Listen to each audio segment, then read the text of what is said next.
presidente. Muy buenas tardes a todos y todas. Buenas tardes, señora ministra.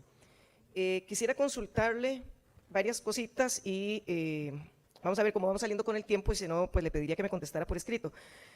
Quisiera consultar en primera instancia en cuáles indicadores de salud pública o epidemiológicos se basaron para eliminar la obligatoriedad del uso de la mascarilla en espacios confinados. Me refiero a las escuelas, al transporte público y otros espacios donde se podría presumir que se está disparando el contagio.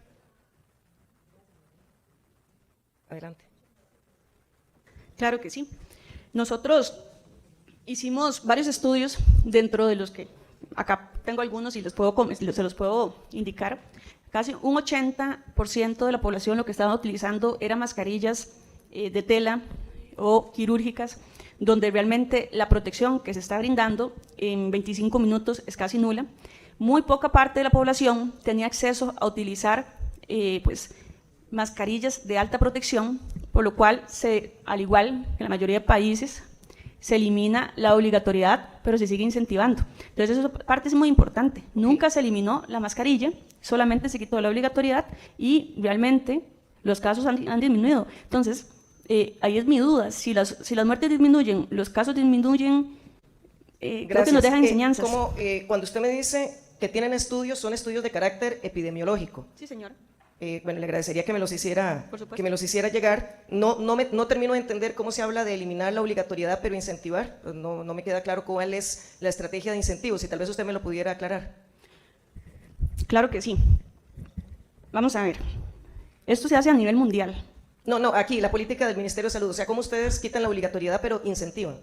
No me queda claro. Creo que los costarricenses son lo suficientemente inteligentes para poder decirles, especialmente los que tienen riesgo. Sí, yo no dudo, perdone, señora ministra, yo no dudo de la inteligencia del pueblo costarricense, digo en términos de la política, hablando un poco de sus responsabilidades, porque pues, es a usted a quien le estamos consultando. Digamos, el Ministerio de Salud, ¿cómo es que incentiva, digamos, la protección? Porque si no tiene la información, el pueblo costarricense puede ser muy inteligente, pero si no tiene la información adecuada, pues no va a actuar en correspondencia.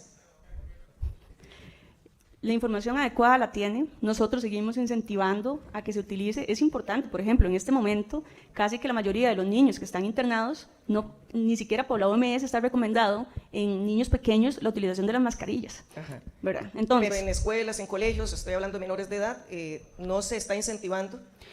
Vamos a ver, si lo incentivamos, lo hacemos a nivel de todas las redes, pero en este momento no hay niños de colegio internados por COVID. Me dice que es a través de redes sociales, digamos, esa incentivación. Lo hacemos a nivel de redes sociales. Okay, bueno, quisiera preguntarle, en conferencia de prensa el Poder Ejecutivo habló de la eliminación de la obligatoriedad. De hecho, las palabras del señor presidente fueron de que solo seguiría siendo obligatorio para el personal que trabajaba en primera línea de la vacunación. Ahora usted incluso nos decía que eso no era tan así. Yo también, pues tal vez se pueda referir un poco a esto, pero quisiera saber nuevamente cuáles son los criterios epidemiológicos y de salud pública para llegar a esa conclusión de que solo era necesaria la vacunación en personal de primera línea. Si tiene usted los datos o si me puede dar los estudios correspondientes. Vamos a ver, claro que sí, con muchísimo gusto. Solamente este país y lo que es Guatemala mantienen, por ejemplo, la vacunación obligatoria en niños, y en los demás países, que son aproximadamente 10 países, en funcionarios de primera línea.